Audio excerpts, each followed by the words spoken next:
Guys, আজকে আমি try করব এই লিপস্টিক দুইটা। আর এই লিপস্টিকটা হচ্ছে নিউ মার্কেটের লিপস্টিক, বুঝলে। আর এই লিপস্টিকটা হচ্ছে লক্ষ্মীবাজারের একটা বস্তু। প্রথমে আমরা লিপস্টিক ট্রাই করবো এইটা, মানে লক্ষ্মীবাজারেরটা।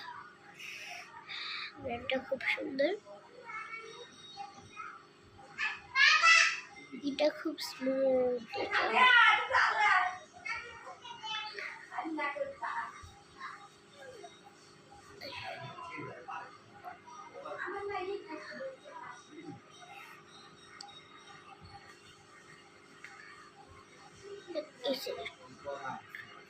লক্ষ্মীবাজার কালারটা খুব দারুণ এসেছে।